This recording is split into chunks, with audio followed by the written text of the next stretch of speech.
Ivory Coast asked the International Organization of the Francophonie to open a dialogue with the countries of the Ivorian Francophonie, including Mali, Burkina Faso, and Niger, which are suspended after the state disputes. This appeal, launched by the Ivorian government, was formulated by Francois Rack, Ivorian Minister of Culture and the Francophonie. She believes that the Francophonie must continue to reach out to the Ivorian Francophonie to encourage the resumption of exchanges. The Secretary General indicated she hopes that the door remains completely open. You know that the President of the Republic is very attached to the values of dialogue. Côte d'Ivoire is a home to a number of so many houses, a large number of nations from Burkina Faso, Mali, and refugees. It enrolls students who are now forced to come to Côte d'Ivoire because of the crisis. So it is very attached to the whole approach around dialogue. And I think that the Secretary General yesterday in her speech opened this door to dialogue. The hand is extended, and we hope that these countries will seize this opportunity, she said. This plea from Côte d'Ivoire is not unanimous.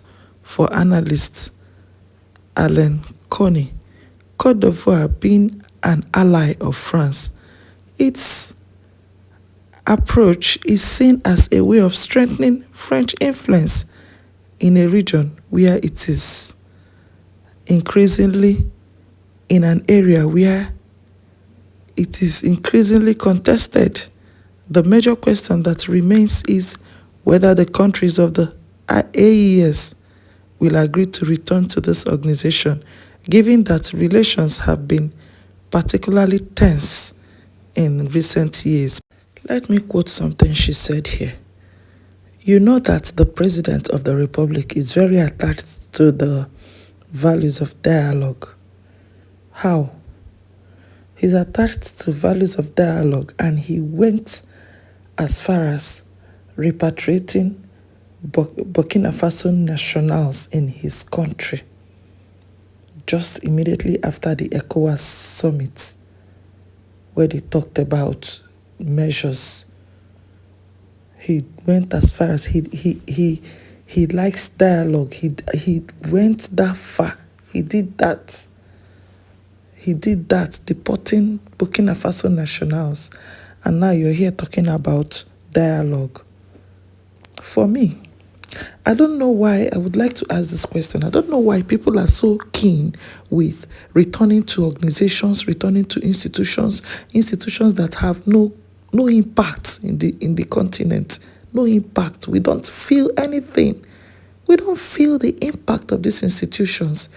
Can't you all just cooperate, collaborate?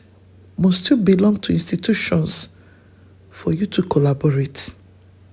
Because the AES might not want to return to that Francophonie organization of yours.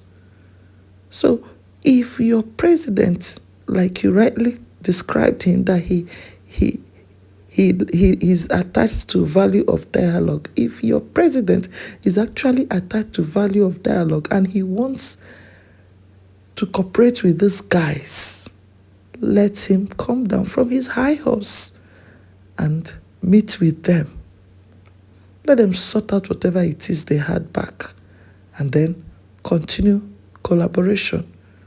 They can go into bilateral ties in security, economy, whichever one they choose to.